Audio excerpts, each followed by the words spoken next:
سامعین، آپ تمام مومنین سے درخواست ہے کہ اس بارگاہ میں جو مدرس کا سلسلہ شروع ہوا ہے، کار پارکنگ کی اسپیشلی گزارش ہے کہ ہمارے والد کے نیچے ہیں، ان سے دعوت کیجیے.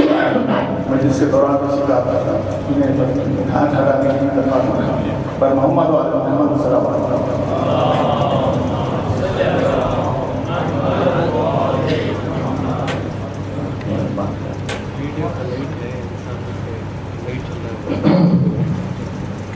تمام مرحومین اور شہداء کے لیے فاتحہ.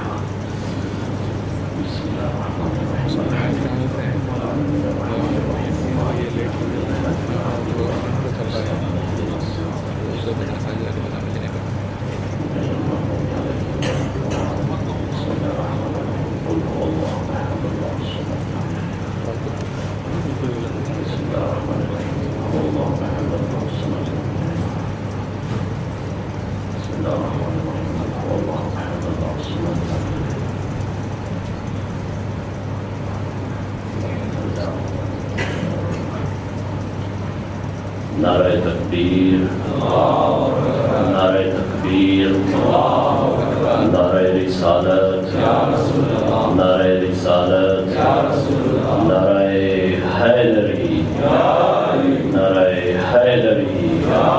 بلند آواز میں درود پڑھیں اہل بیت کی پاک کا.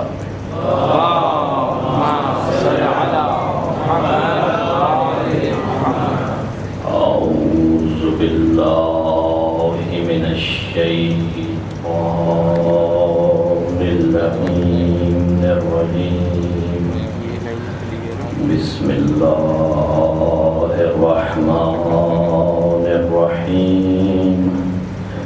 الحمد للہ الذی لا یبلغ مدحته القائلون ولا يحصي نعماءه العادون ولا يودي حقه المجتهدون الذي لا يدركه بعد الهمم ولا يناله غوص الفتن الذي ليس لصفته حد محدود ولا نعت موجود ولا أجل ممدود فطر الخلائق بقدرته ونشر الرياح برحمته وودد بالصخور ميادان أرضه.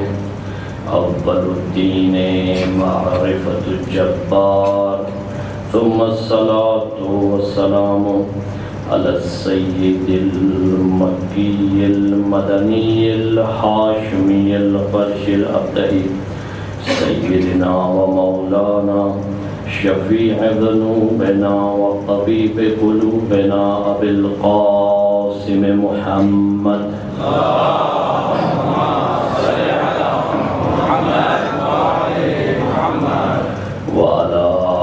بيته الطيبين الطاهرين المعصومين المظلومين لا سيما بقية الله الأعظم إمام زماننا هذا روحي وأرواح العالمين لتراب مقدمه الفداء عجل الله تعالى فرجه الشريف واللعنة الله على أعدائهم أجمعين من يوم عداوتهم إلى يوم الدين. أما بعد فقد قال الله تبارك وتعالى في كتابه المجيد وفي فرقانه الحميد وقوله الحق. بسم الله الرحمن الرحيم. وإذ ابتلى إبراهيم ربه بكلمات فأتمهن قال إني جاعلك للناس إماما قال ومن ذريتي قال لا ينال عهدي الظالمين. صلوات. اللهم صل على محمد وعلى محمد. قابل عزت احترام مومنین مومنات، اہل ولایت و مودت و محبت، اللہ تعالیٰ آپ کے گزشتہ تمام اعمال اپنی بارگاہ میں مقبول و منظور فرمائے، اور آئندہ ہم سب کو مزید عقیدے کے ساتھ اور معرفت کے ساتھ اعمال انجام دینے کی توفیق عنایت فرمائے۔ عرض خدمت یہ ہے کہ آج آغاز ہو چکا ہے محرم کا، یہ شب آغاز کی شب ہے۔ محرم حرمت والا مہینہ ہے، اور ہم شکر کرتے ہیں پروردگار کا کہ اس نے ہمیں بار دیگر یہ محرم عنایت فرمایا ہے۔ بہت سے مومنین پچھلے سال موجود تھے، حاضر تھے، مجالس میں شرکت کی انہوں نے، عزاداری میں شرکت کی انہوں نے، لیکن اس سال وہ ہمارے درمیان موجود نہیں ہیں۔ کچھ ہمارے رشتہ دار ہوں گے، کچھ ہمارے دوست ہوں گے، والدین ہوں گے، احباب ہوں گے۔ تو سب سے بڑی ہماری جو ذمہ داری ہے کہ جو اس سال میں، رواں سال میں دنیا سے جا چکے ہیں، ان کو آپ نے ان شبوں میں خاص طور پر جب بھی آپ مجلس میں بیٹھیں، گریہ کریں، معارف اہل بیت سنیں، ماتم کریں، تو ان کو فراموش نہ کیجیے گا، کیونکہ ان کا حق ہے ہمارے اوپر، کیونکہ ہمارے درمیان تھے وہ اور آج وہ نہیں ہیں۔ ہم ان کے لیے ان کی طرف سے مجلس بھی نیت کر لیں آج ہی آپ کہ ہم ان کی طرف سے مجلس بھی سنیں گے، ثواب بھی حاصل کریں گے، اسی طرح ان کی طرف سے تمام مستحبہ اعمال جو ہیں وہ انجام دیں گے۔ اور اسی طرح جو ہے ہم شکر کرتے ہیں کہ خدا نے ہمیں باقی رکھا ہے کہ ہم سید الشہداء علیہ السلام کے اس غم میں اس سال بھی حاضر ہوئے ہیں۔ یہ جو گزشتہ سال آپ کی دعائیں ہیں، گزشتہ سال جو آپ نے سید الشہداء سے وعدے کیے ہیں اپنے دل سے کہ مولا ہم آپ کے لیے ہیں، ہم گناہگار ہیں، اس میں کوئی شک نہیں ہے کہ ہم پل پل گناہ کرتے ہیں، کیونکہ ہم اتنے وہ لوگ تو نہیں ہیں کہ ہم دعویٰ کر سکیں کہ ہم بالکل پاک اور صاف ہیں۔ تو یہی بات ہے کہ یہاں ان کا ہمیں اس وقت بلا لینا اور باقی رکھنا اور اس مکتب میں باقی رکھنا، یہ فضل امام حسین علیہ السلام ہے۔ اب یہ ہے کہ تھوڑا تھوڑا آپ میرے ساتھ بولتے رہیے گا، کیونکہ اپنے اپنا مزاج ہوتا ہے مجلس کا، وہ ایسا ہے کہ خاموشی سے مجھے بھی نیند آ جائے گی، آپ کو بھی نیند آ جائے گی، کیونکہ آپ کام سے اور اپنے روز معاش سے تھکے ہوئے آئیں گے یہاں پہ، تو ٹائم بھی ایسا ہوتا ہے، تو آپ ایک دم انسان کو استراحت ملے، تو اگر وہ ساتھ بولتا رہے تو اس سے ایسا ہے کہ وہ جاگتا رہتا ہے اور میں بھی جاگتا رہوں گا۔ اس میں یہ ہے کہ داد مجھے نہیں چاہیے، کیونکہ داد صحیح نہیں لفظ ہے۔ کیا چاہیے آپ سے کہ آپ کو میں آیا سمجھا پا رہا ہوں بات یا سمجھا نہیں رہا، لہذا آپ تھوڑا تھوڑا میرے ساتھ چلیے گا، بالکل خاموش نہ رہیے گا انشاءاللہ۔ اور انشاءاللہ کل سے میں اپنے موضوع کا آغاز کروں گا، آج تمہیدی گفتگو ہوگی اسی کے سلسلے میں، اور محرم کی کچھ باتیں آپ کی خدمت میں عرض کروں گا۔ اب دیکھیں کہ آج جو آغاز ہو رہا ہے وہ ہمارے تعلیمی سال کا آغاز ہے۔ جیسے بچے ہمارے اسکول میں پڑھتے ہیں، کالج میں پڑھتے ہیں، تو ان کے تعلیمی سال کا آغاز ہوتا ہے۔ یہ ظاہری تعلیم ہے، جو دوسرے علوم ہیں یہ ہیں، لیکن آج جو حقیقت میں انسان شناسی اور انسانیت کی معراج پہ پہنچنے کے لیے تعلیمی سال کا آغاز ہے، یہ ذہن میں رکھیں، کیونکہ انسان بننا سب سے زیادہ مشکل ہے، بلکہ ہم یہ کہتے ہیں، فارسی میں محاورہ ہے، ملا شدن چے آسان است آدم شدن چے محال ہے، کہ یعنی جو ہے وہ عالم بننا، ملا بننا، فاضل بننا اور بات ہے، لیکن ایک انسانیت کی منزل پہ پہنچنا اور بات ہے۔ لہذا یہ جو تعلیمی سال کا آغاز ہو رہا ہے، یہ انسان کو انجینئر اور ڈاکٹر اور اسی طرح دوسرے عہدوں پر فائز کرنے کے لیے آغاز نہیں ہو رہا، بلکہ یہ انسان کو انسانیت کی معراج پر پہنچانے کے لیے آغاز ہو رہا ہے، کیونکہ یہ سال مربوط ہے، یہ ایام مربوط ہیں اس شخصیت کے ساتھ کہ جو محسن انسانیت ہے، نہ کہ صرف اسلام پہ احسان کیا سید الشہداء نے، نہ کہ صرف تشیع پہ احسان کیا ہے، لیکن قیامت تک آنے والی انسانیت کو صحیح طور پر انسان بنانے کے لیے ہر شخص کو سید الشہداء نے یاد کیے کر رہا ہے۔ لہذا عزیزان محترم، یہ آغاز ہو رہا ہے۔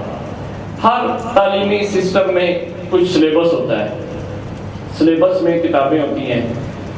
اس کی جو بنیادی کتاب ہے وہ کیا ہے؟ قرآن کریم ہے۔ اس کی بنیادی کتاب قرآن ہے۔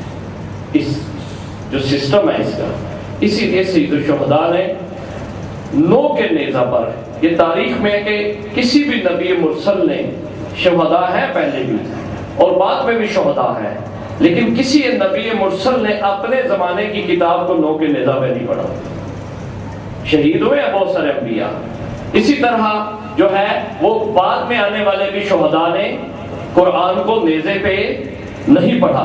لہذا قرآن کو نیزے پہ پڑھنے کی مصلحتوں میں سے ایک مصلحت جو ہے سید الشہداء کی یہ تھی کہ اعلان کرنا تھا کہ میرا مکتب جو ہے کربلا جو ہے وہ قرآنی مکتب ہے۔ یعنی اس کی جو بنیادی تھیوری ہے، جو اس میں علم دیا جاتا ہے، جو اس میں سب کچھ ہے، وہ سب کا سب کربلا میں جو ہے وہ قرآن سے ہے۔ اس کی ابتدا بھی قرآن سے ہے، اس کی انتہا بھی قرآن سے ہے۔ ابتدا جو ہے پائے بسم اللہ سے ہوتی ہے، اور علی علیہ السلام فرماتے ہیں انا تحت البا، کہ میں جو بسم اللہ کے نیچے نقطہ ہے میں علی کی ذات ہے، یہاں سے آغاز ہوتا ہے۔ اور اس کے بعد اس کی انتہا کہاں پہ ہوتی ہے؟ قرآن پہ ہوتی ہے۔ فرق اتنا ہے کہ ابتدا قرآن صامت سے ہوتی ہے اور انتہا قرآن ناطق پہ ہوتی ہے۔ یہ اس کا پورا سلیبس ہے۔ اب آپ دیکھیے کہ محرم کو محرم کیوں کہا جاتا ہے؟ کیونکہ بزرگ تو جانتے ہیں، بچے ان کے لیے ضروری ہے۔ محرم الحرام کہا جاتا ہے اس کو، یعنی حرمت والا مہینہ۔ کیونکہ میرا زیادہ تر خطاب نوجوانوں سے ہوتا ہے، کیونکہ بزرگ تو مجھ سے زیادہ جانتے ہیں، ان کی تو زندگی مکتب ولایت میں گزری ہے، لہذا میرا زیادہ فوکس دوستوں پہ، چھوٹے بچوں پہ یا نوجوانوں پہ ہوتا ہے تاکہ ان کو اس مکتب کی آشنائی زیادہ ہو سکے۔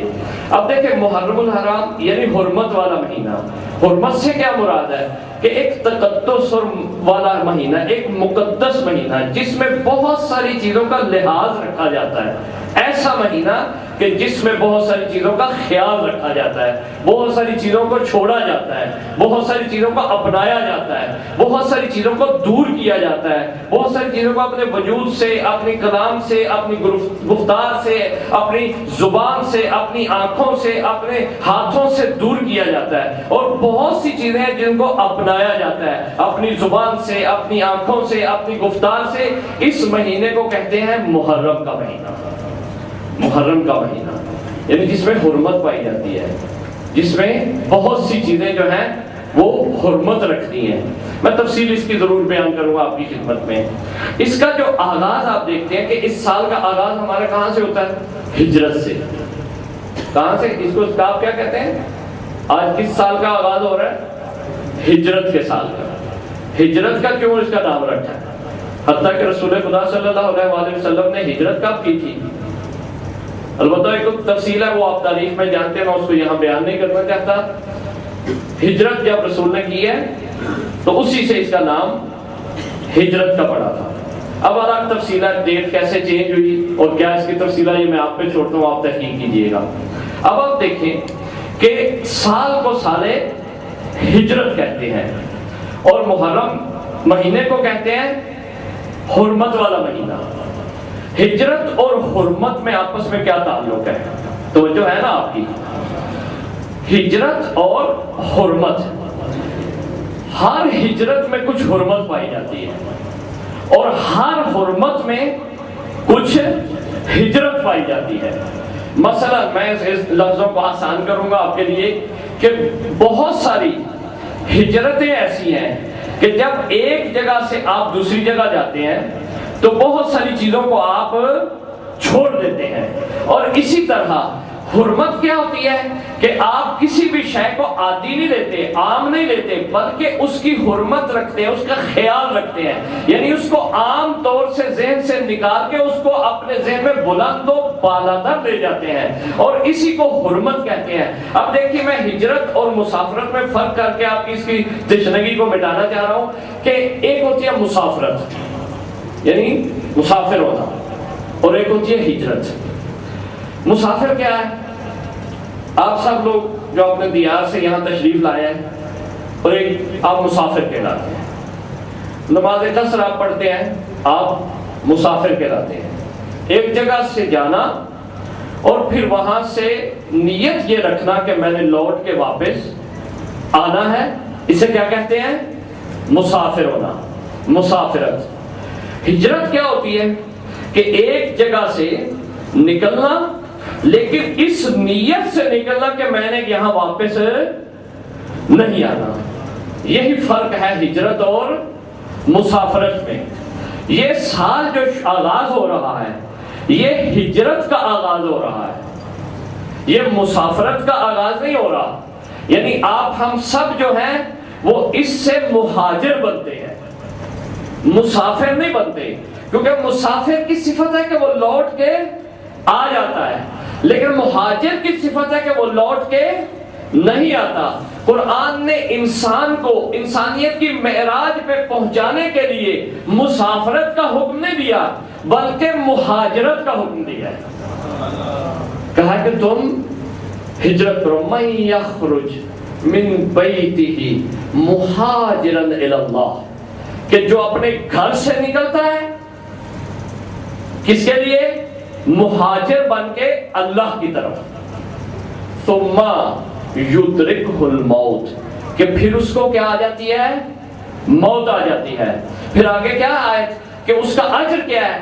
اس کا اجر اللہ، اس کا اجر جنت نہیں ہے۔ یہاں پہ یہ نہیں کہا اس کو حوریں ملے گی، یہ نہیں کہا اس کو جنت ملے گی، یہ نہیں کہا اس کو غلمان ملیں گے، یہ نہیں کہا اس کو نہریں ملیں گی، اور یہ بھی نہیں کہا کہ اس کو فلاں فلاں جنت کی نعمت ملے گی، بلکہ کہا کہ اس کا اجر اللہ کی ذات ہے۔ یہ البتہ لفظ جو ہے کافی سخت ہے، قرآن کی آیت نہ ہوتی تو آپ کہتے کہ اللہ کیوں ہے اس کا اجر۔ لہذا پتہ چلا کہ جو مہاجر بنے، گھر سے نکلے، پھر اس کو موت آ جائے اور وہ اس کا اجر جو ہے خدا پر ہے، خدا کی ذات ہے۔ آپ دیکھ لیں کہ سید الشہداء نے گھر سے نکلے، من یخرج من بیتہ، گھر سے نکلے مہاجر بن کے، کیونکہ مسافرت میں واپسی ہے، سید الشہداء نے واپسی نہیں کی، اے اللہ، کس کی طرف؟ اللہ کی طرف۔ پتہ یہ چلا کہ کربلا کی طرف جو ہجرت تھی سید الشہداء کی، وہ اللہ کی طرف ہجرت تھی، اور جب سید الشہداء وہاں شہادت دی ہے تو وہ شہادت جو ہے اس کا اجر جنت نہیں ہے، اس کا اجر حوریں نہیں ہے، وہ جو بہت چھوٹی چیز ہے، بلکہ اس کا اجر جو سید الشہداء کے پاس ہے اللہ، کہ اللہ کے پاس ہے۔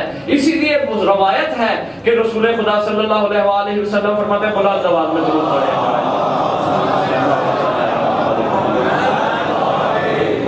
فرماتے ہیں کہ بڑی عجیب روایت ہے واقعہ، جب میں نے پڑھی یہ اہل سنت کی کتاب میں موجود ہے ترمذی شریف میں، لیکن آدھی روایت پڑھی جاتی ہے، آگے پڑھی نہیں جاتی، آپ نے آدھی سنی ہوئی ہے۔ کیا ہے کہ جب سید الشہداء نے قربانی دینی تھی، اس کے بارے میں رسول خدا کے پاس پہلے خبر موجود تھی، اس کو میں حذف کرتا ہوں جو آپ نے سنی ہے، وہ شیشی والی روایت کہ ام سلمہ سلام اللہ علیہا نے ایک شیشی رکھی تھی جس میں کیا تھا؟ تراب تھی، مٹی تھی، اور 10 محرم کو وہ سرخ ہو گئی تھی۔ یہ آپ کے ذہن میں ہے۔ اس سے آگے جملہ ہے، جملہ یہ ہے کہ رسول خدا سب لوگ جو قیامت کے دن اللہ کے پاس جائیں گے، اپنا اپنا اعمال نامہ لے کے، اپنے اپنے کام لے کے، اپنے اپنے شاہکار چیزیں لے کے، جو جو اس نے دنیا میں کیا ہے وہ فخر کے لیے یا مغفرت کے لیے اپنے اپنے مقام کے مطابق وہ اللہ کے پاس لے کے جائے گا ہر انسان۔ اب آپ دیکھیں کہ رسول خدا بھی اللہ کے پاس، اللہ کے سامنے اپنا اعمال نامہ یعنی اپنا کام اور اپنا شاہکار اور جو محنت رسول نے کی ہے وہ لے کے جائیں گے۔ روایت یہ ہے کہ کیا رسول جا کے فرمائیں گے کہ یا اللہ میں نے رسالت کا کام انجام دیا ہے؟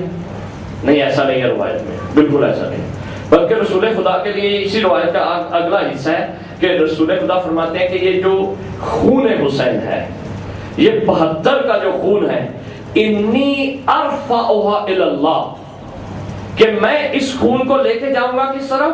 اللہ کی طرف، اور وہاں سب امت اپنے اعمال پہ فخر کرے گی، اپنا اپنا اس کا عمل ہوگا، سب انبیاء فخر کریں گے، لیکن میں اس خون کو لے کے خدا کے سامنے فخر کروں گا کہ یا اللہ یہ کام میں انجام لے کے آیا ہوں۔ یعنی رسول خدا کا فخر ہے یہ سید الشہداء کی قربانی جو ہے، کربلا کے شہداء کی جو قربانی ہے، یہ فخر ہے رسول خدا کا خدا کے سامنے۔ لہذا رسول کہہ سکتے تھے کہ میں نے اتنے سال تبلیغ کی ہے، میں نے پتھر کھائے ہیں، میں نے مشکلات برداشت کی ہیں، لیکن رسول خدا نے اپنی طرف سے اشارہ کر کے کہا کہ میں اس کو وہاں لے کے جاؤں گا۔ لہذا پتہ یہ چلا کہ سید الشہداء نے کیا کیا ہے؟ ہجرت کی ہے۔ ہمارے لیے کیا ہے کہ ہم نے کیا کرنا ہے؟ ہم نے بھی اس مہینے میں ہجرت کرنی ہے۔ ہجرت کی 2 قسمیں ہیں، ایک فزیکل ہجرت ہے، جسمانی ہجرت، ایک اسپرچول ہجرت ہے، روحانی ہجرت، اور ایک تیسری ہجرت ہے، وہ اس سے بھی بالاتر ہے۔ ہجرت کی 3 قسمیں۔ آیت اللہ جوادی عملی ہمارے استاد محترم کی کتاب ہے، اس سے یہ اقتباس آپ کی خدمت میں عرض کر رہا ہوں کہ وہ فرماتے ہیں کہ ہجرت کی 3 سٹیجیں ہیں۔ رسول خدا صلی اللہ علیہ وآلہ وسلم نے ہجرت کی۔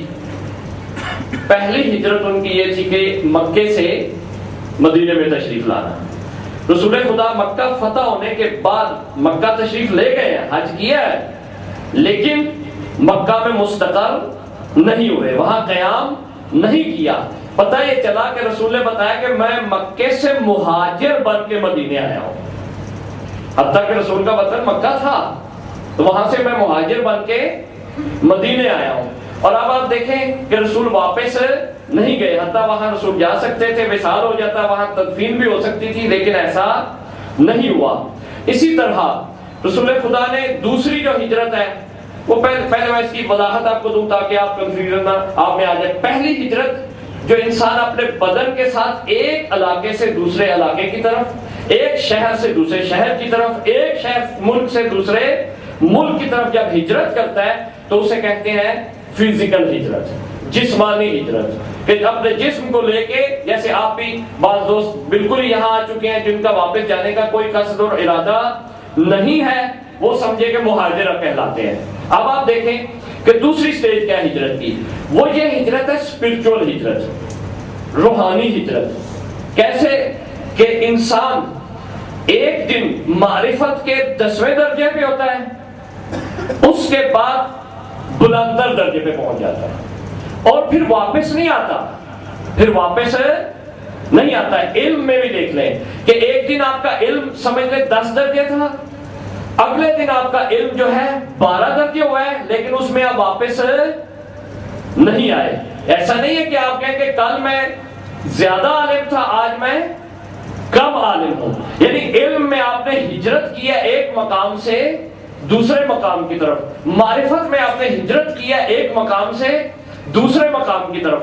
اسی طرح پھر اس کے بعد آپ اخلاقی فضائل میں، اخلاقی جو انسان کے اندر فضائل ہوتے ہیں، خوبیاں ہوتی ہیں، اس میں انسان ہجرت کرتا ہے۔ یعنی ایک دن کم نیک ہوتا ہے، اس سے دوسرے دن زیادہ نیک ہو جاتا ہے، تو اس کو کہتے ہیں کہ یہ اس نے روحانی اعتبار سے ہجرت کی ہے، بلندر مقام پہ آیا ہے۔ آپ دیکھیں کہ یہ دوسری ہجرت تھی۔ 2 ہجرتیں اگر ہم تصور کریں رسول خدا میں، پہلی تو انہوں نے کی ہے، آیا دوسری بھی ہم تصور کر سکتے ہیں؟ رسول میں تو رضائل اخلاقی ہے ہی نہیں ہے، اہل بیت میں تو ایسا نقطہ موجود ہی نہیں ہے کہ انہوں نے ایک دن نعوذ باللہ ہماری طرح ہو اور ایک دن اس سے بالاتر چلے جائیں۔ لہذا ان کے لیے روحانی ہجرت کیا ہے؟ ان کی درمیان والی ہجرت نہیں ہے، وہ ہمارے لیے ہے، ہم اس ہجرت کو انجام دیں گے۔ رسول کے لیے جو ہجرت ہے وہ یہ ہے کہ رسول نے 23 سال میں پورے عالم کو اسلام سے آشنا کر دیا تھا۔ یعنی خود ہجرت اپنے نفس کے اعتبار سے نہیں کی، بلکہ رسول نے نفوس کو اس دستور الہی سے آشنا کیا قیامت تک کے لیے کہ اب جو بھی آتا جائے گا وہ اپنے نفس میں ہجرت کرتا چلا جائے گا۔ یعنی رسول خدا نے خود ہجرت نہیں کی۔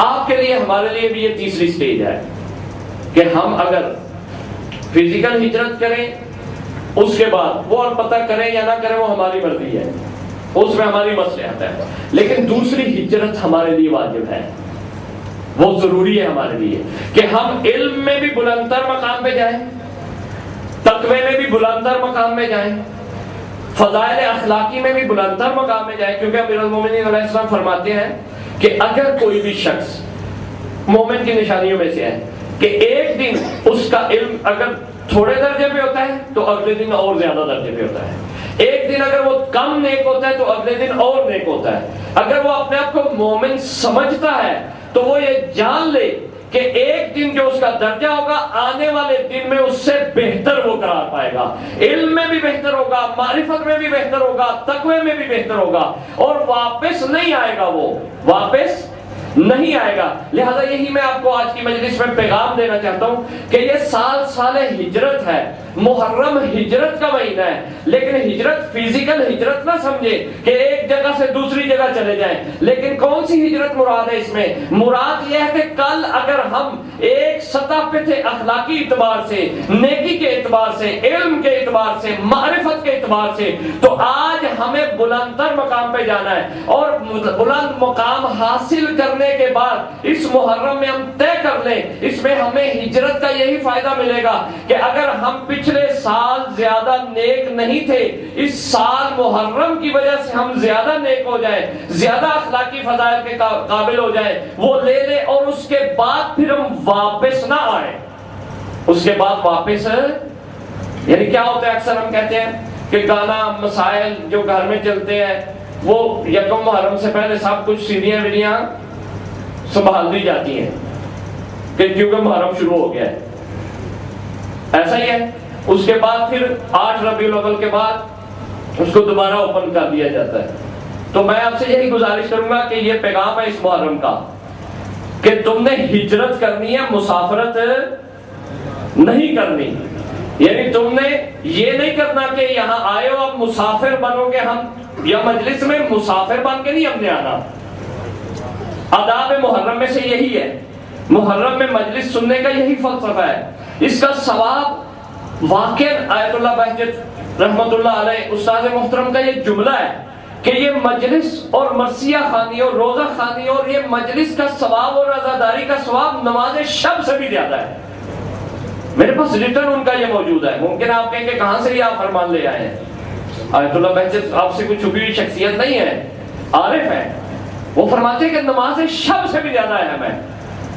کیوں کہتے ہیں اس کو؟ اسی لیے فرماتے ہیں کہ انسان اس سے کیا بنتا ہے؟ مہاجر بنتا ہے۔ کیوں؟ اس میں جب آتا ہے اگر نیکی کے اعتبار سے تھوڑے درجے پہ ہوتا ہے زیادہ درجے پہ چلا جاتا ہے، اور پھر وہ تاکید کرتے ہیں کہ تم اس میں مسافر بن کے نہ آنا بلکہ اس میں مہاجر بن کے آنا، کہ جب مجلس میں آنا اور اگر تمہارے اندر خدا نہ کرے کوئی برائی پائی جاتی ہے تو اس برائی کو ختم کر دینا مجلس کے بعد، اور اس مجلس کا فائدہ تمہیں اسی صورت میں ہوگا کہ جب وہ ختم ہو جائے تو واپس اس طرف نہ پلٹ جانا، مسافرت نہ کرنا بلکہ کیا کرنا؟ مہاجرت کرنا، مہاجر بن کے آنا۔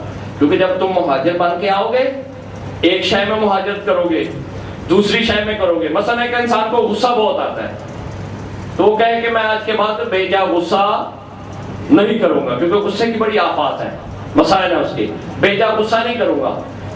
تو اس وقت یہ کہے کہ آج کے بعد میں سید الشہداء کی مجلس سے یہی لے رہا ہوں کہ میں نے غصہ بے جا نہیں کرنا، تو اس کے بعد پھر یہاں سے چلا جائے۔ ہم سب اس میں شامل ہیں، میں اپنے آپ کو بھی یہ خطاب کر رہا ہوں کہ لہذا ہمیں یہاں سے جب نکلنا ہے تو واپس نہیں پلٹنا، جو یہاں سے آ کے لے لینا ہے اور یہاں عہد کر لینا ہے اور یہاں اس کو چھوڑ دینا ہے، اس کو پھر اپنانا نہیں ہے۔ اگر ہم نے دوبارہ اپنا لیا تو ہم سمجھیں گے کہ ہم مسافر بنے ہیں، مہاجر نہیں بنے۔ اگر مہاجر بنے گے تو کیا فائدہ ہوگا؟ ثم یدرکہ الموت، کہ کیا ہوگا؟ مہاجر بننے کے بعد ہمیں موت آئے گی، یقینی ہے بات۔ جب موت آئے گی ہمیں تو پھر اس کا اجر ہمارا خدا کے پاس ہوگا، ہمیں وہ اجر ملے گا۔ لہذا عزیزان محترم، محرم کے آداب میں سے ایک یہی ہے کہ جو طے کر لو محرم میں وہ اس کے بعد اس کی طرف واپس نہ پلٹو. واقعا یقین کریں پوری دنیا میں ہر قسم کا دین کے خلاف کام ہو رہا ہے, اسلام کے خلاف کام ہو رہا ہے پوری دنیا میں اس وقت. دنیا کا, کیونکہ مجھے جانا رہتا ہے باہر بہت سارے ممالک میں نے یہ تحقیق کی ہے, اس وقت کل دنیا کا سرمایہ دین کو برباد کرنے میں لگا ہوا. بہانے کچھ بھی ہیں, ٹیکنالوجی کا بہانہ ہے, بعض کا انٹرنیٹ کا بہانہ ہے, بعض کا فیس بک کا بہانہ ہے, بعض کا کچھ بہانے ہیں, لیکن اس وقت جو دنیا میں سب سے زیادہ سرمایہ لگایا جا رہا ہے وہ دین کو نابود کرنے کے لیے لگایا جا رہا ہے, دین کو ختم کرنے کے لیے. یہ مت سمجھے کہ دین اسلام نہیں, کلت دین کو ختم کرنے کے لیے, کیونکہ دین ایک ہی ہے. ان الدین عند اللہ الاسلام, دین فقط کون سا ہے؟ اسلام ہے. آپ کہیں گے عیسائیت پھر کیا ہے, یہودیت پھر کیا ہے, اور کیا ہے؟ وہ شریعت ہے, دین نہیں ہے.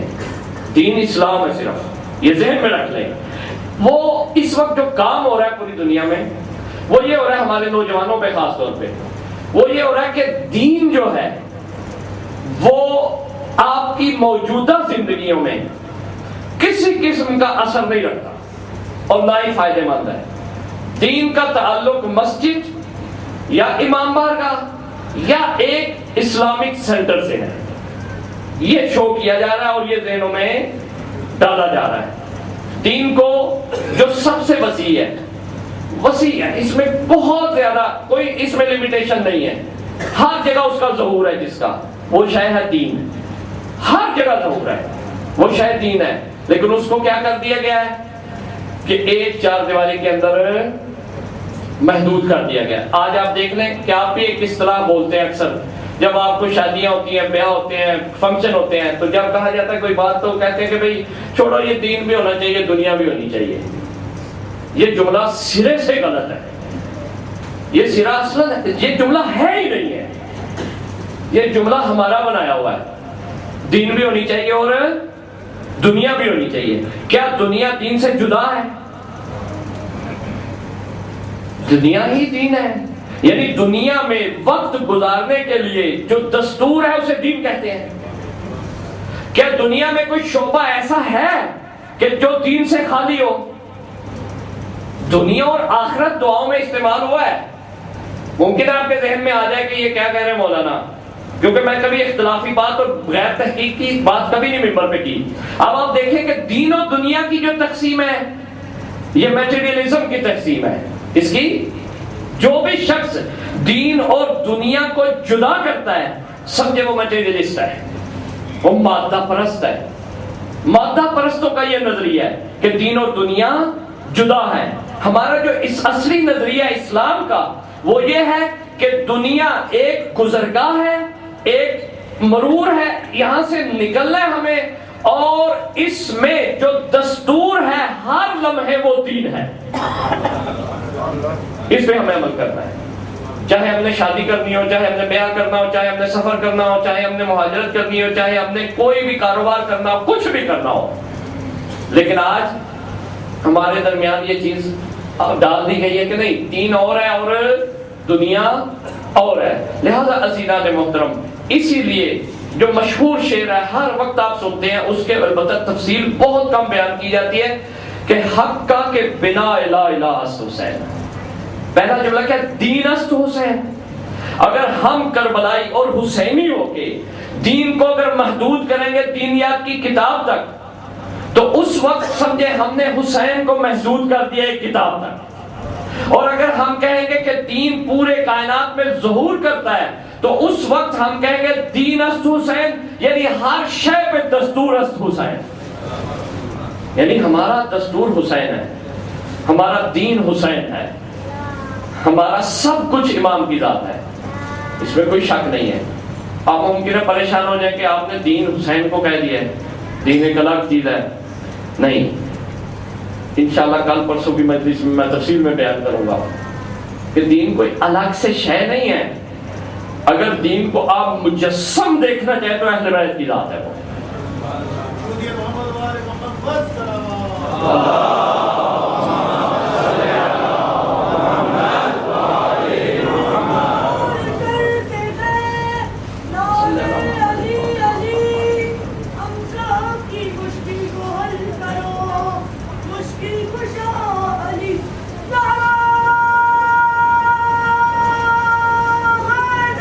یا یا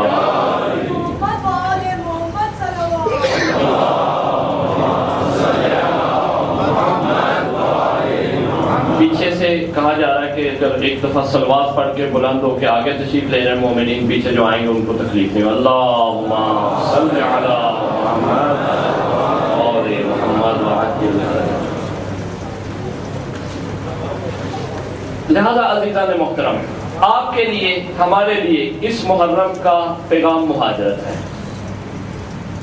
مہاجرت ہم نے کرنی ہے، مسافرت نہیں کرنی.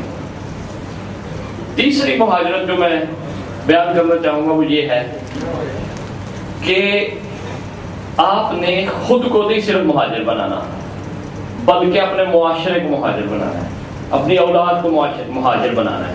کیسے مہاجر بنانا ہے؟ یعنی ان کو بھی آپ نے ایک درجے سے دوسرے درجے پہ لانا ہے اور ان کی حفاظت کرنی ہے کہ وہ واپس نہ چلے جائیں. وہ واپس آپ یہ گلہ کرتے ہیں اکثر، میں نے بہت ساری زبانوں پہ یہ سنا ہے کہ پہلے زمانے میں لوگ زیادہ عاقل تھے، زیادہ دیندار تھے. آج کے نوجوانوں کو تو پتہ نہیں کیا ہو گیا ہے.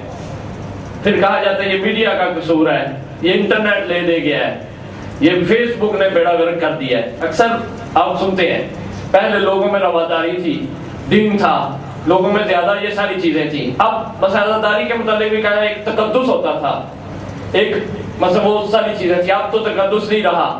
نہیں، اکثر یہ گلہ آپ نے سنا ہے. یہ گلہ کیوں ہے بتا؟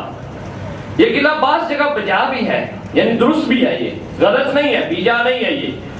اب یہ گلہ اس لیے ہے کہ اس میں ہم نے مہاجرت نہیں کی. اگر ہم نے مہاجرت کی ہو تو پھر یہ گلہ ہم نہیں کریں گے.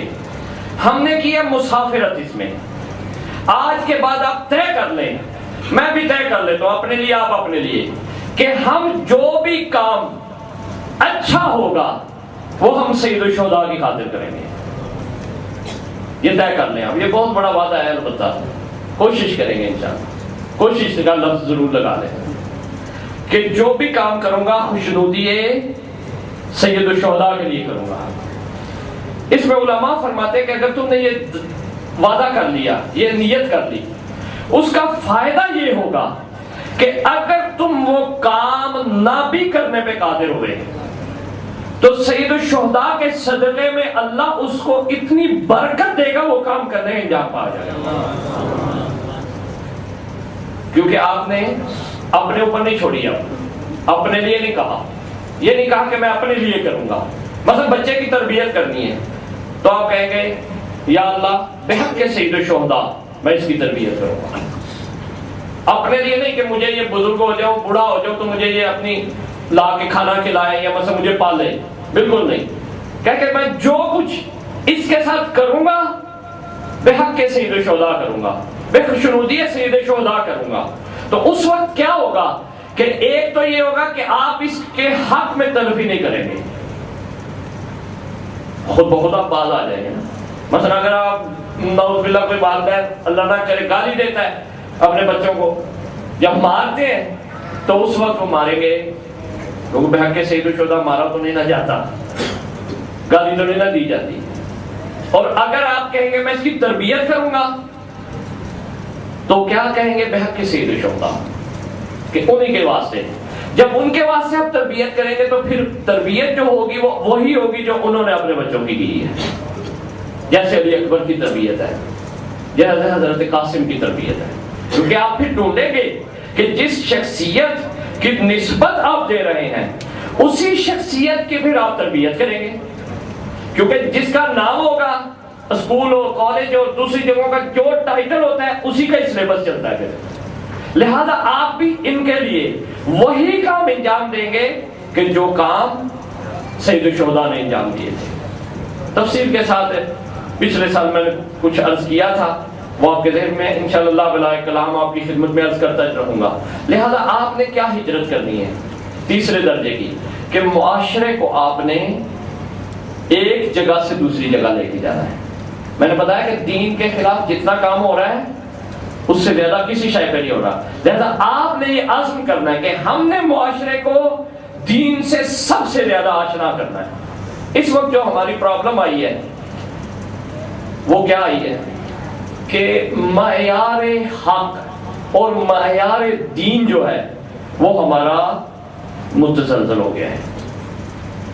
مشکل یہ ہے کہ دین کیا ہوتا ہے، دین کسے کہتے ہیں، دین کے تقاضے کیا ہوتے ہیں، دین میں کیا ہونا چاہیے، دین میں کیا نہیں ہونا چاہیے، کیا بعض چیزیں جو دین میں ہم شامل کرتے ہیں وہ ہے، بعض چیز دین سمجھتے ہیں وہ دین ہے یا نہیں ہے، یہ ایک تفصیل طلب معاملہ ہے۔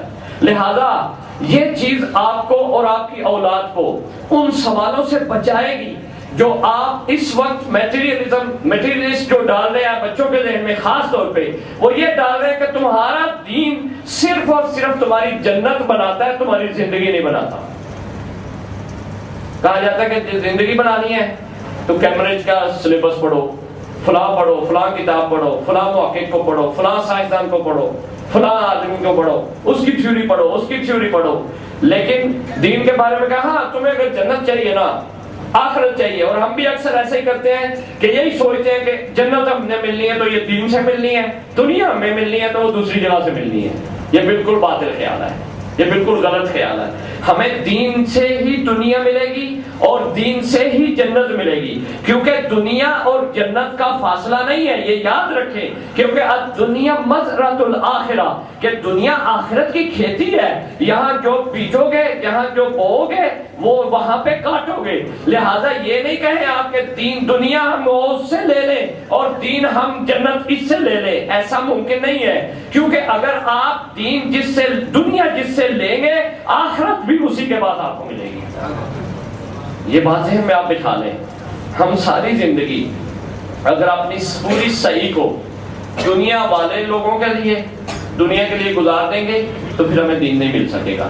لہذا عزیزان محترم یہ ذہن میں رکھیں۔ اب ایک اور چھوٹی سی تقسیم کر کے آپ کی زحمت کو تمام کرنا چاہتا ہوں کہ آپ کو 2 پیغام دیے اس محرم نے، ایک ہجرت کا جو میں نے آپ کی خدمت میں تفصیل سے عرض کر دی ہے، مسافرت نہیں کرنی، ہجرت کرنی ہے، اور دوسرا جہاد کا۔ جہاد سے مراد تیر و تلوار طریے نہیں، وہ نہیں ہے میری مراد۔ جہاد جوہد سے جہاد کرنا، جہاد کا معنی یہ نہیں ہوتا بم پھاڑ دینا، یہ تو اور باتیں ہیں، بے وقوفی ہوتی بعض بات۔ جہاد سے کیا مطلب ہے؟ جہاد کی بھی 3 قسمیں ہیں۔ آیت اللہ جوادی عملی لکھتے ہیں، آپ نے 2 سنی ہوئی ہیں لیکن 3 ہے اصل میں، کیونکہ درجہ اوپر لے کے جانا ہے نا آپ کا۔ 3 ہجرتیں ہیں اور 3 ہی جہاد ہے۔ اس محرم کا پیغام کیا ہے؟ 3 ہجرتیں، جس میں سے ایک تو آپ کر چکے ہیں، یہاں موجود ہیں، اور 2 ہجرتیں آپ کو کرنی ہیں۔ اور جہاد بھی جو ہے آپ کے لیے 3 درجے ہیں۔ ایک تو آپ کے لیے میسر ہی نہیں ہے، اس کا وقت نہیں ہے، اس کے لیے اذن معصوم چاہیے، وہ اس کو تو آپ نکال دیں۔ 2 جہاد آپ کے لیے، ایک جہاد اصغر ہوتا ہے، ایک جہاد اوسط ہوتا ہے، ایک جہاد اکبر ہوتا ہے۔ ابھی تک جو آپ نے سنا ہے جہاد اکبر سنا ہے اور اصغر سنا ہے، اوسط نہیں سنا ہے۔ جہاد اصغر تیر و تلوار سے جنگ کرنی، فزیکلی جنگ کرنی، جیسے وہ فزیکلی مہاجرت تھی اسی طرح یہ فزیکلی جہاد ہے، جسمانی جہاد کرنا۔ دوسرا جو درجہ ہے جہاد کا، اپنے نفس کے ساتھ جہاد کرنا، اس کو کہتے ہیں جہاد اوسط، اکبر نہیں کہتے اس کے۔ یہ کتاب بھی میں آپ کو عرض کر رہا ہوں کہ آیت اللہ جوادی عملی فرماتے ہیں کہ یہ کیا ہے؟ جہاد اوسط ہے۔ اس کے بعد اگلا درجہ جہاد کا وہ جہاد اکبر ہے، کیونکہ اگر ہم 2 ہی جہاد لیں یعنی اصغر اور اکبر، تو اہل بیت علیہ السلام میں اصغر تو کی ہی ہے، جنگوں میں شرکت کی ہے، لیکن اکبر ان کے لیے کیا کہ وہ اپنے نفس کا معالجہ کرتے ہیں جیسے ہم کرتے ہیں۔ جیسے میں نے کہا دوسرے درجے کی ہجرت ان کے لیے نہیں ہے، اسی طرح اکبر درجے کو جو ہم کہہ رہے ہیں کہ نفسانی خواہشات کو کنٹرول میں کرنا اور اس نیکی پہ عمل کرنا جو ہے جہاد اکبر کہلاتا ہے جیسے ہماری اصطلاح میں، تو اگر وہ ہم اہل بیت کے لیے کریں وہ تو ہے ہی معصوم پہلے سے، ان کو تو ضرورت ہی نہیں ہے اس کی، ان کے لیے تو ہے ہی نہیں ایسا، لہذا ان کے لیے جہاد کیا ہے؟ ان کے لیے جہاد اکبر وہی ہے جو ہمارے لیے بھی انہوں نے فرمایا، روایات میں موجود ہے۔ آیت اللہ فرماتے ہیں کہ اصغر تیر و تلوار سے لڑنا، اکبر اپنے نفس کے ساتھ جنگ کرنا، اور اس کے بعد اکبر جہاد یہ ہے کہ تم اپنے معاشرے کو جو ہے وہ اس طرح اوپر لے کے جاؤ کہ خود تو برائی سے نکلو ہی نکلو، لیکن تم لوگوں کو بھی برائی سے نکال دو۔ محمد وعلی محمد صلوات۔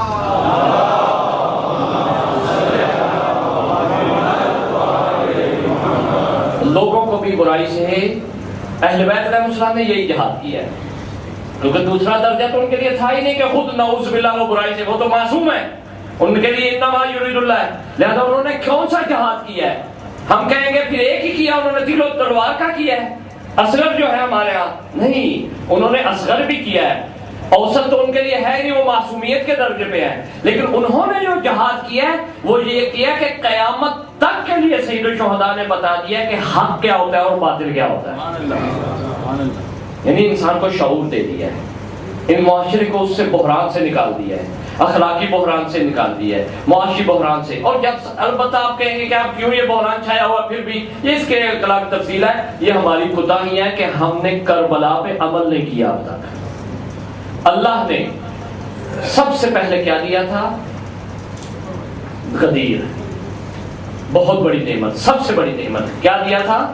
غدیر۔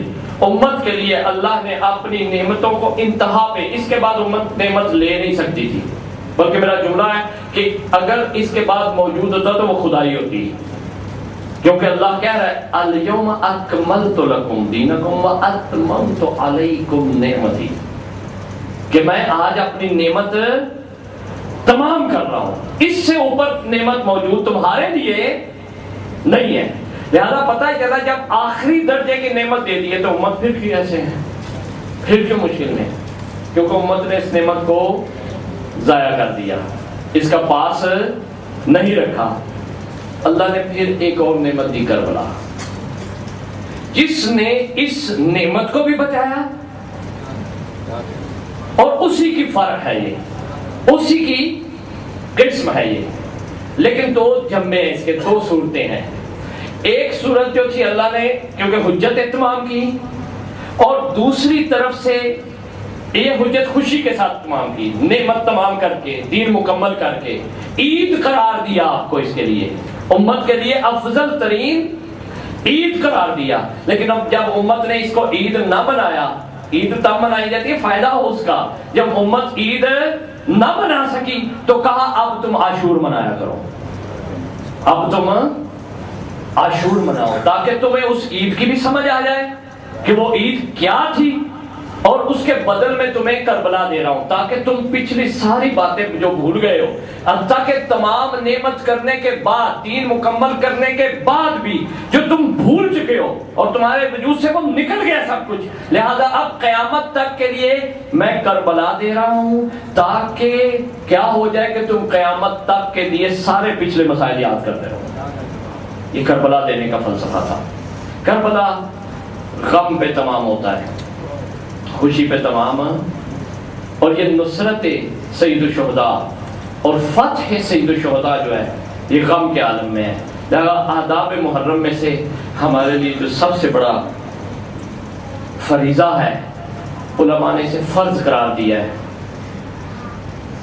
کسی مکتب میں آپ دیکھ لیں، مکاتب مختلف ہیں، مکتب عشق ہے، مکتب عقل ہے، مکتب شریعت ہے، تمام مکاتب اگر شریعت کی نظر سے دیکھیں تو یہ واجب ہے، اگر عقل کی نظر سے دیکھیں تو یہ احسان اور منت کا اتارنا ہے، اور اگر عشق کی مکتب میں دیکھیں تو عشق یہ تقاضا کرتا ہے کہ انسان اتنا روئے، اتنا گریہ کرے کہ واقعا بھول نہ پائے اس کو۔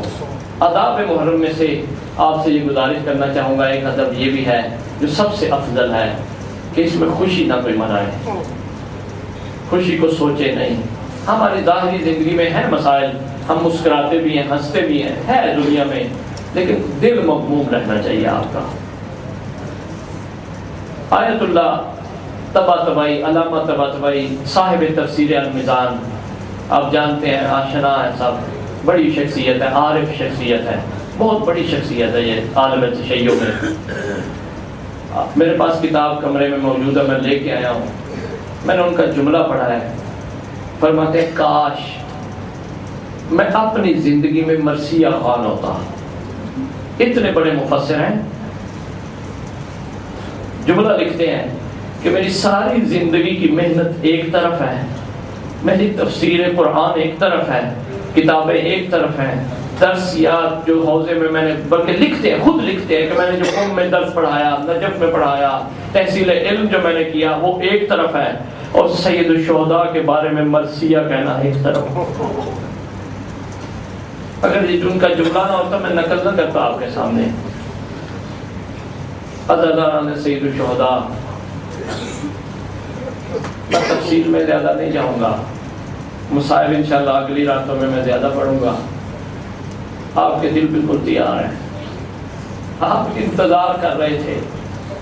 جب عید غدیر گزری ہے نا تو مباہلہ کے گزرنے کے بعد آپ کے دل مغموم ہے.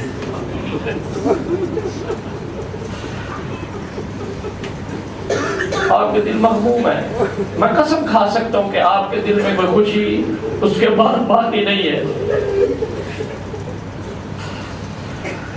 یہی ایک اعجاز ہے اہل بیت کا، یہی عنایت ہے ان کی. اس پہ بہت شکر کیا کریں، سجدے میں جا کے بڑی دیر تک رویا کریں. یہ کہا کرے حسین تیری کرم نوازی ہے، خدا تیرا شکر ہے کہ تو نے وہ دل دیا ہے جس میں حسین کا غم ہے. آیت اللہ مراشد نجوی فرماتے ہیں کہ کیوں یہ آنسو اتنے مہم ہے، کیوں ان کا اتنا ثواب ہے. وہ فرماتے ہیں کہ یہ دل سے آنسو نکلتے ہیں. یہ عام غم نہیں ہے، یہ مال کا غم نہیں ہے، یہ اولاد کا غم نہیں ہے، یہ نقصان کا غم نہیں ہے، ظاہری چیزوں کا غم نہیں ہے. یہ وہ غم ہے جو ان مومن کے دل کے اندر سے سید الشہداء کے لیے نکلتا ہے. یہ وہ آنسو ہے. عزادارو، امام زمانہ کی چند دعائیں ہیں جس میں سے مولا جو دعا کرتے ہیں ہاتھ اٹھاتے ہیں. فرماتے ہیں کہ جب بھی میں ہاتھ اٹھاتا ہوں تو مجھے سب سے پہلے وہ مومن اور عزادار یاد آتے ہیں اپنی دعا میں کہ جو میرے جد حسین کو روتے ہیں. میں نے خود روایت پڑھی ہے، امام زمانہ جب بھی دعا کے لیے ہاتھ اٹھاتے ہیں فرماتے ہیں یا اللہ جو آنکھ میرے جد حسین کے غم میں رو رہی ہے تو اس پہ رحم و کرم نازل فرما. اتنا عظیم غم ہے یہ. عزادارو، ہم گناہگار ضرور ہیں لیکن میری عقیدہ ہے کہ ہم ریاکار نہیں ہیں رونے میں، کیونکہ دکھاوے کا رونا ہو نہیں سکتا. ہم مولا سے ہاتھ جوڑ کے کہتے ہیں مولا ساری زندگی گناہ بھی کرتے ہیں، گناہگار ہیں، آپ کے گھر کے دروازے کے نوکر بنا لے ہمیں. لیکن یہ ہم ضرور اس دعوے سے یہ کہہ سکتے ہیں باقی کام ہم نے جیسے بھی کیے ہوں گے لیکن یہ آپ کے جد کے غم میں جو ہم آنسو بہا رہے ہیں اس میں ہم دکھاوا نہیں دکھا رہے. یہ ہمارے دل سے جو آپ نے محبت ڈالی ہے وہی محبت کا ہمیں آنسو مل رہے ہیں. عزادارو، کبھی بھی اہل بیت فراموش نہیں کرتے کسی کو. میں نے جہاں بھی دیکھا ہے روایات پڑھی ہیں جہاں انہوں نے اپنی ولایت کا ذکر کیا ہے، اپنی امامت کا ذکر کیا ہے، اسی جگہ آپ کا بھی ذکر کیا ہے، آپ کو کبھی فراموش نہیں کیا. عزادارو، ایک واقعہ ملتا ہے شیخ عباس قمی کا، منتہی الاعمال کتاب کا نام، جس میں واقعہ ہے کہ دو دوست تھے، انہوں نے آپس میں وعدہ کیا کہ جو پہلے دنیا سے چلا جائے گا وہ خواب میں آ کے بتائے گا کہ موت کے بعد کیا حالات ہیں. عزادارو، جب ایک دوست دنیا سے چلا گیا، ایک مدت گزر گئی، وہ خواب میں نہیں آیا. اس کے کئی سال کے بعد جب وہ خواب میں آیا تو دوست نے اس سے پہلا یہ گلہ کیا کہ یہ بتاؤ کہ تم کیوں اتنی دیر میری خواب میں نہیں آئے. کہا کہ میرے اوپر عذاب تھا، میرے گناہ زیادہ تھے، مجھے فرصت نہیں ملی وہاں سے میں آ کے تمہیں بتا سکوں، لیکن کل رات سے میرا جو عذاب ہے وہ ٹال دیا گیا ہے، مجھے معاف کر دیا گیا ہے. کہا وہ کیسے معاف کیا گیا ہے تجھے؟ کہا کہ ایک بی بی آ کے کل رات دفن ہوئی ہے اس قبرستان میں، اور وہاں کچھ ہستیاں آئی تھی اس کی قبر میں، انہوں نے حکم دیا تھا 40 قبروں سے عذاب ہٹا لو. ان 40 قبروں میں سے مجھ کی بھی قبر تھی، میرا عذاب بھی مٹ گیا ہے۔ عزادارو، جب کہا کہ وہ کون ہے بی بی، جب جستجو کی اس دوست نے مردہ خانہ سے جا کے پوچھا کہ کون ہے یہ بی بی، اس نے اس کا پتہ بتایا۔ جب اس کے گھر پہنچا، گھر کا ترک الباب کیا، جو اس وقت وہ اس کا شوہر باہر آتا ہے۔ جب شوہر آتا ہے، شیخ عباس لکھتے ہیں تو وہ سوال کرتا ہے کہ یہ جو کل مرحومہ، یہ جو تم نے کل بی بی کو دفن کیا ہے، یہ کون سا عمل انجام دیتی تھی، مجھے بتاؤ۔ ایک مرتبہ اس کا شوہر خاموش ہو جاتا ہے، کہتے ہیں آج مجھے بتاؤ کہ کیا ہوا کیا ہے، کیوں پوچھ رہے ہو یہ؟ کہنے لگا کہ کل رات 40 قبروں کا عذاب اس بی بی کی وجہ سے اٹھ گیا ہے۔ کہا کون سا عمل انجام دیتی تھی؟ کہا جب بھی یہ چاند رات ہوتی تھی، محرم شروع ہوتا تھا، اس وقت یہ کالے کپڑے پہن لیتی تھی، حسین کی صفحہ عذاب بچھا لیتی تھی اور عزاداری کرتی تھی۔ یہ اسی عزاداری کا اس کو صلہ مل رہا ہے کہ 40 قبروں کا عذاب اٹھ رہا ہے۔ ہم کہیں گے مولا یہ چاند رات ہے، ہم بھی لباس پہن کے سیاہ کپڑے آویزاں کر کے عزا خانے میں آ گئے ہیں، ہمارے گناہ بھی بخش دیجئے گا، ہماری عزاداری بھی قبول کر لیجئے گا۔ عزادارو، یہ چاند عام چاند نہیں ہے، یہ ایسا چاند ہے کہ جب یہ زینب نے دیکھا تھا نا، ایک مرتبہ حسرت سے حسین کی طرف دیکھا تھا۔ جب یہ چاند رباب نے دیکھا تھا،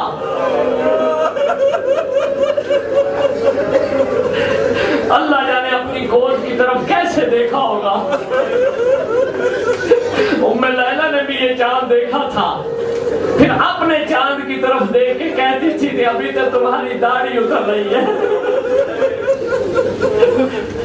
عزادارو، اس سے تفصیل میں نہیں پڑھنا چاہتا، ام فروہ نے بھی یہ دیکھا تھا چاند۔ دیکھا ہوگا نا جب چاند، تو اپنے چاند کو دیکھا ہوگا، حسن کے چاند کو، یہ کہا ہوگا کہ اے قاسم ابھی تو جوان ہو رہے ہو۔ اللہ جانے اس چاند نے کیا کیا آفتیں لائی ہیں۔ عزادارو، میں تفصیل میں نہیں جانا چاہتا، اتنا بیان کرنا چاہتا ہوں کہ جب حسین چلنے لگے نا مدینے سے، تو ایک ایک بی بی اپنی اپنی قربانی لے کے، اپنے اپنے شہید کو جس نے شہید ہونا تھا لے کے، اپنے اپنے جب گھر سے نکلی ہے، تو حمید ایک روایت راوی لکھتا ہے کہ جب میں دیکھ رہا تھا تو ایک بی بی ایک جوان کو لے کے نکلی ہے، تو میں نے دیکھا اس کا چہرہ چاند جیسا چمک رہا، تو میں نے دریافت کیا کہ یہ کون جوان ہے اور یہ بی بی کون ہے، کیونکہ بی بیاں پردے میں تھی۔ جب کہا کہ یہ کون بی بی ہے، یہ جوان کون ہے، کہا یہ حسن کا لال قاسم ہے۔ راوی لکھتا ہے کہ میں نے مدینے میں اس سے پہلے اس طرح نورانی چہرہ نہیں دیکھا تھا، کیونکہ ایک خاص وقت ہوتا ہے۔ اس کے بعد ایک بی بی نکلتی ہے، راوی کہتا ہے گھر سے، جس کے دائیں اور بائیں ایک جوان ہے اور ایک دوسرا جوان ہے۔ جب حسین دیکھتے ہیں نا کہ یہ بی بی نکلی ہے، حسین اپنی جگہ سے کھڑے ہو جاتے ہیں۔ اپنی جگہ سے جب کھڑے ہوتے ہیں، راوی کہتا ہے میں نے پوچھا یہ بی بی کون ہے، کہا یہ زینب بنت علی آ گئی۔ کہا یہ جوان کون ہے، کہا ایک طرف علی اکبر ہے، ایک طرف عباس ہے۔ میں کہوں گا بی بی اتنی شان سے گھر سے نکلی ہو، ذرا آؤ شام غریبہ میں دیکھو، 11 محرم کو دیکھو۔ روایت ہے کہ بی بی کبھی دائیں دیکھتی تھی، کبھی بائیں دیکھتی تھی، ہاتھ گردن کے پیچھے بندھے ہوئے تھے۔ راوی کہتا ہے کہ جب بی بی دیکھتی تھی، علماء لکھتے ہیں کبھی علی اکبر کو دیکھتی تھی، کبھی عباس کو دیکھتی تھی، کہتی تھی عباس اٹھو آؤ، زینب رسن بستہ ہو کے کوفے کی طرف جا رہی ہے۔ عزادارو اجرکم اللہ، اللہ آپ کو اور کسی کام میں نہ رلائے. تھوڑا سا مصائب اور پڑھنا چاہتا ہوں, پھر آپ کی زحمت تمام. یہی پتہ نہیں ہے اگلے سال ہمیں یہ شب نصیب ہو یا نہ ہو. تھوڑے سے اور جملے سن لو, آپ کی آنکھوں کا وضو ہو گیا ہے. عزادارو, مختصر کرتا ہوں, حسین ماں کی قبر کے پاس کیسے آیا ہے یہ بیان کرنا چاہتا ہوں بس. روایت لکھتی ہے کہ حسین چل کے ماں کی قبر کے پاس نہیں آئے. روایت ہے کہ مولا چھوٹے بچے کی طرح دوزانو ہو جاتے ہیں. دوزانو ہونے کے بعد اپنی والدہ کی قبر پہ آ کے اپنے آپ کو گرا دیتے ہیں. گرا اپنی قبر کو تھام کے سینے سے لگا کے کہتے ہیں کہ اماں تیرا مظلوم حسین, تیرا پیاسا حسین مدینہ چھوڑ کے جا رہا ہے. عزاداروں قبر سے آواز آتی ہے, حسین تو اکیلا نہیں جا رہا, تیری ماں زہرا بھی تیرے ساتھ جا رہی ہے. اجرکم علی اللہ. عزاداروں ایک منزل کی رحمت ہے. ام سلمہ سے روایت ہے, بی بی کہتی ہے کہ جب حسین جانے لگے ہیں نا تو میں نے حسین سے کہا, حسین مجھے پتہ ہے اس کے بعد مجھے تیری زیارت نصیب نہیں ہوگی. بی بی روتی بھی جاتی ہے, ساری بیویوں کو بلا کے کہتی ہے, بیویوں ایک مرتبہ حلقہ بناؤ. روایت یہ ہے کہ بیویوں نے حلقہ بنایا. حسین ذوالجناح پہ سوار تھے. جب حلقہ بنایا نا تو کہا کہ ایک مرتبہ اس حلقے سے گزر جاؤ, ہم سب تیری زیارت کر لیتی ہیں. اس موقع کی روایت ہے کہ ایک مرتبہ بی بی نے کہا, حسین مجھے اپنی مقتل گاہ تو دکھاؤ. مولا نے 2 انگلیوں کا اشارہ کیا, یہ اجاز امامت ہے. مولا نے دکھایا, بی بی تڑپنے لگی. بی بی نے کہا, مولا نے کہا اماں کیا دیکھا ہے, نانی کیا دیکھا ہے؟ کہا ایک جوان دیکھا ہے جس کے بازو کٹے ہوئے ہیں. جب کہا نا جوان دیکھا بازو کٹے ہوئے ہیں, پھر ایک مرتبہ دکھایا, پھر بھی تڑپ گئی. کہا ایک جوان دیکھا جس کے سینے میں نیزہ لگا ہوا ہے. پھر ایک مرتبہ مولا نے دکھایا, بی تڑپ گئی. کہا کیا دیکھا ہے؟ کہا ایک چھوٹا سا بچہ ہے, اس کے گلے پہ تیر لگا ہوا ہے. جب دیکھنا تھا بی تڑپتی رہی. روایت تلانی ہے, میں مختصر کرتا ہوں آپ کے لیے. ایک مرتبہ جب مولا نے دکھایا تو بی تڑپنے لگی. کہا کہ ایک سجدے میں سر ہے اور ہر طرف سے تیر و تلوار برس رہے ہیں, کوئی مدد کرنے والا نہیں ہے. عزاداروں ایک منزل اور حسین نے دکھائی. بی تڑپنے لگی. کہا کیا دیکھا ہے؟ کہا کچھ خیمے ہیں, کچھ بچے ہیں, آگ لگی ہوئی ہے, بچے بکھر رہے ہیں, بیویوں کی چادریں اتاری جا رہی ہیں. عزاداروں ایک منزل اور دکھائی ہے روایت میں. حسین نے جب دکھائی ہے تو بی بی بہت تڑپی. روایت میں کہ بی بی غش کر گئی. اس کے جب بعد ہوش آیا تو پوچھا کیا دیکھا ہے نانی؟ کہا دیکھا ایک بازار ہے, پتھر برس رہے, کچھ اسیر ہے, آگے جا کے دربار ہے, کوئی خطبہ دے رہی ہے بی بی. کہا نانی سنو, یہ جو سامنے منظر دیکھے ہیں, جو تو نے پہلا منظر دیکھا ہے وہ میرا عباس تھا جس کے بازو کٹے ہوئے تھے. جو دوسرا منظر دیکھا ہے وہ میرا علی اکبر تھا. جو تیسرا منظر دیکھا ہے وہ میرا علی اصغر تھا. جو چوتھا منظر دیکھا ہے میں غریب حسین ہوں, شمر میری سینے پہ سوار تھا. کہا جو اس کے بعد منظر دیکھا ہے وہ شام غریبہ کا منظر ہے. شمر تازیانہ لے کے زینب کو مار رہا تھا, چادر بھی اتار رہا تھا. اور آخری منظر جو دیکھا ہے وہ دیکھ منظر شام کے بازار کا ہے. لوگ پتھر برسا رہے ہیں, زینب تبلیغ امامت و ولایت کر رہی ہے. اللہ لعنت اللہ علی القوم الظالمین. ماتم حسین.